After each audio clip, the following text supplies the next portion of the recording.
delighted to take you down to Pine Ridge for another visit with Lum and Abner. Brought to you by the makers of Horlicks, the original malted milk. Well, school days are here again. Long, hungry days for the youngsters with no running in and out of doors for something to eat all day long.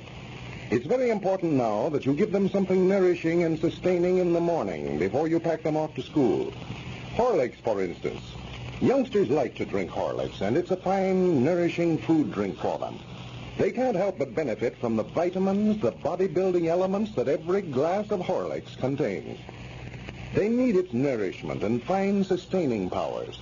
That's why I suggest you always keep a package handy in the pantry. Give it to them for lunch, too, and last thing at night. You can get it in a choice of flavors, either natural or chocolate. And now, let's see what's happening down in Pine Ridge. Since Evelina Schultz, the schoolmom, returned to Pine Ridge to resume her teaching duties, the stockholders of the Great Western Sterling Silver Company are complaining that Lum is neglecting his duties as president and general manager of the mine to carry on his courtship. As we look in on our friends today, Lum and Abner have been out with their rolling grocery store all morning, and we find Grandpappy Spears down at Dick Huddleston's store expressing his views of the silver mine. Listen. Well, I wouldn't blame Lum too much, Grandpa. He figured it was a good investment, or he wouldn't have sold it to you, naturally. And I bought it on his recommendation, though. Figured he knowed what he's talking about. Well, Lum was just selling the stock for Squire Skimp. He didn't get anything out of it except a little commission. And I think he turned around and invested his commission back in the company, bought stock with him. Yeah, Lum was president of the company, though. He's responsible for the whole business. Why, yes, but Squire just made him president so that all the people here in town would have more confidence in the silver mine. Squire was smart enough to know that they wouldn't trust him to buy anything. That's what I say. Folks around here invested in it on account of Lum being president. Now it's up to him to see if they get their money back. Well, Lum's trying his best, Grandpa. Trying nothing. Evelina Schultz is back in town. That's all he did since he come back. Just chase over at Sister Simpson's to see her. Well, he's trying his best to sell it, though. It's a pretty hard job to just go out and find a buyer for a silver mine right off. And you ought to go out there in Arizona where it's at. If there's any silver in there, why, start digging it out and dividing it amongst the stockholders. Well, that's the trouble.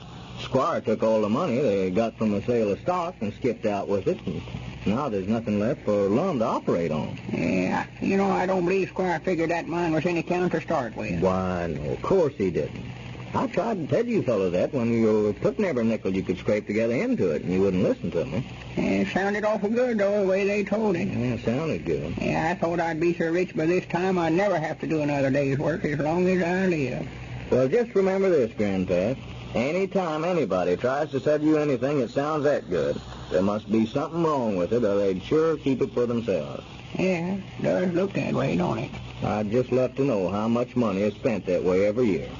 People investing their savings in some get-rich-quick scheme, trying to get something without working for it. And the sad part about it is that invariably it's someone that can least afford to do it. Yeah, there was a time in my life when it hurt me any worse to lose $100 than it does right now. Taxes is due, long ways past due far as that goes. Winter coming on. I just don't see how we're going to make it. Yeah, it's a shame. But it may be that Lum can work the thing out some way to get your money back, if you'll just give him enough time. I know that he wants to do the right thing about it. Oh, yeah, I know Lum means well. Well, I feel awful sorry for him, Grandpa. Squire Skimp cleaned up about $3,000 and left Lum holding a sack. He's got all the responsibilities of it, and Squire got all the money. Of course, he did give Lum what stock there was left. Yeah, he done that. See, Lum's got 57% of the stock now, counting what Squire gave him. Controlling interest. Yeah, but he had to give Squire a written agreement assuming all the responsibilities of the company. Squire's entirely out of it now. Yeah. Lum could just sell it and get a part of our money back. It wouldn't be so bad. No, Reckon what that fella that was in here a while ago was wanting with him. Well, I don't know. He just asked who the manager of the Great Western Sterling Silver Mining Company was, and I told him it was Lum. Yeah, I hope he's wanting to buy the mine. Oh, yeah. Well, he went over to Lum's house to see him. And Lum ain't home. He isn't? No, I seen him and Abner over at Caleb Wheathunt's blacksmith shop when I come by a while ago. Still working on that trailer for Lum's office. Haven't they got that thing ready yet? No, and that's the foolishest idea I ever heard of, hooking that trailer on behind that rolling grocery store. That thing's big enough now without hooking nothing else on it. Yeah. Well, Lum said he's going to use that for an office, for the silver mine. Yeah, I know. That's the reason they let me go, too. He figures having the office right along with him that way, why, he can look after the silver mining business and work in the store both. He's aiming on just sitting back there in the office till Abner gets so busy he can't take care of the customers, and then he'll just go up there in the store for a while. Well, more likely Abner won't like that very well. Oh, wait a minute. Yeah, yonder they come now. Yeah, and them two always tickles me. Never walk along together. Lum's always about 10 foot in the lead, and Abner trailing along behind. Yeah, they make a great pair. Lum takes such long steps, Abner might not have to dog trot to keep up with him. Well, come in, Lum, come in. Gentlemen. A fella in here looking for you a while ago, Lum. Looking for me? Who was it? Well, he didn't say. He's just looking for the manager of the silver mining company. Well. Howdy, man. Howdy, Abner. How you, Abner? Why, right tolerable, I reckon. The feller never said what he's wanting, did he? No, I told him where you lived, and I guess he went over there. I told Richard here, Lum. I told him I hope it's somebody wanting to buy the mine off of you. Aye, Grannies, that's about what it is, too. Somebody wanting to buy the mine. What sort of looking feller was he, Dick? Did he look like a millionaire? Well, I don't know about that, Lum. He was a very nice-looking fellow, well-dressed and all. Well, he'll never find nobody no easier to deal with, I'll tell him that. You'll tell it to him, will you? Oh, you bet your life he better not make me over on it. He's done cooked up right now. I'm carrying my stock certificates right around with me here, just hoping somebody will make me offer on it. Yeah, that's right. Yeah, if he makes you any kind of offer at all on that mine, Lum, just take him right up on it. I want to get my money out of it. Well, of course, I want a horse swap with him a little bit. Don't want to just take him up on the first offer he makes. Why, no, of course not. He's come here to buy it, why, he'll do better than his first offer on it. Everybody always does. He ain't going to offer his high price the first time. Why, of course not. Well, I don't know that he's even interested in buying it, Lum. He just asked where the manager was. Yeah.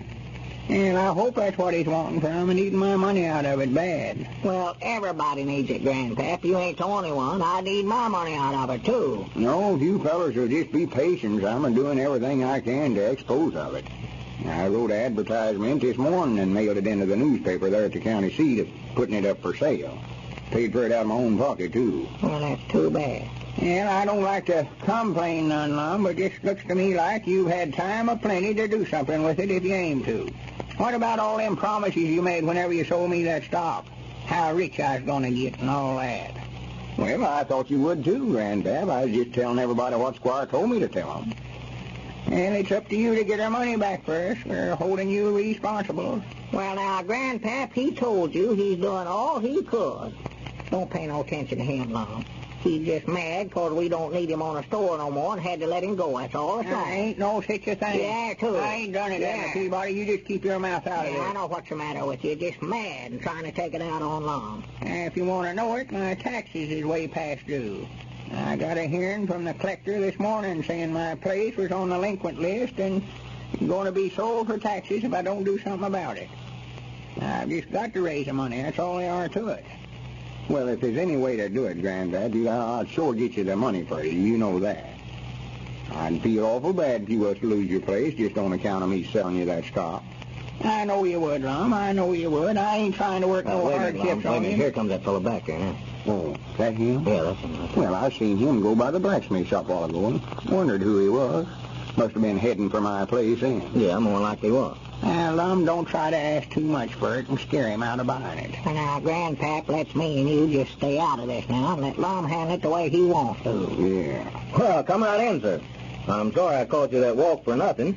Here's the man you want to see right here. Yes, sir. I'm president and general manager of the silver company. Edwards is my name, Lum Edwards. How do you do, Mr. Edwards? Donahue is my name. I'm proud to make your acquaintance, sir. Sit down. Abner, get up and let Mr. Donahue have that box. Oh, yeah, sure. Here, sit down, sir. I went over to your house, but evidently there was no one home. No, I live there by myself, and whenever I ain't there, well, there ain't nobody there. Yes, why, Mr. Edwards, I understand that you're selling stock in a silver mine located in Arizona. Well, we have been, yeah. Yeah. We ain't been selling none here late to speak of. See, you might not everybody in town's already bought some of it. Yes, I understood that you'd sold quite a bit around here. Oh, my. Couldn't hardly get the stock printed fast enough there for a while. No. It's a good invest, all right. Especially if it works out like we think it will, or like we hope it will. Yes, well, I wanted to get all the particulars. I reckon you just want to buy the whole shebang, though, huh? No, I don't know that I want to buy any of it. I just wanted to hear all about it. Oh, yeah, well, tell you all about it, anything you want to know. Well, I'd just like to know a little about the company, Mr. Edwards, the value of the stock. Well, it's out there in Arizona, and according to them that saw it, it's 14-karat sterling silver that's in it. And there's worth plenty of it in there. Just go in there and take great chunks out of it with your bare hands. Yeah, Squire Skimp, he brought a whole big chunk back with him. I seen it myself. Said it was solid silver. Abner, I'll talk to Mr. Donahue here. Oh, yeah, go ahead. Yeah, and I'd love mighty well to have you in the company with us if you could see your way clear to buy some stocks. You just buy a few shares. It ought to be enough to make you rich. What are the shares worth, Mr. Edwards? Well, right now I could run sort of an extra special on them, sort of a Monday special, you know. We've been getting $50 a share for it, but just to be right honest with you, we've got one stockholder in the company that's needing his money back of it mighty bad right now to pay his taxes with, keep from losing his place.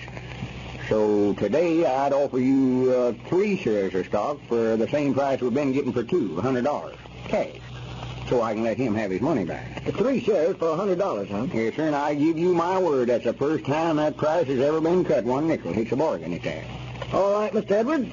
You can just make out 3 shares in my name. I'll take it. Well, good for you. Hey, Granny's grandpap, there's your tax money for you right there. I know that. It takes care of Grandpap's taxes, all right. But who is this Mr. Donahue? 2 minutes left. Let's use it to hear what Miss Marcella Ridge of Waverly Hills, Kentucky, says in a recent letter. It's something that concerns you all. I was up for it all in January, and later on my appetite wasn't so good. I listened to your program, so I thought I'd try Horlicks myself. Well, I did, and I liked it very much. After my first package, I had my mother get me another one. And here's the point of my letter. When she asked the clerk for Horlicks, he asked her to try his brand. Well, she did, and I didn't like it one bit. It didn't even taste like malted milk. So after this, we're going to get nothing but Horlicks. And since taking it, I've begun to eat and sleep and feel fine. The other patients, too, have noticed a change in me. I feel like a new person. Well, that's fine, Miss Ridge. We're glad to hear it. It's too bad about that substitution, though. We really can't urge our listeners enough to always be sure and insist on Horlicks, the original. This is Carlton Bricker, speaking for Lum and Abner and Horlicks. We now bid you all goodbye until tomorrow at this same time.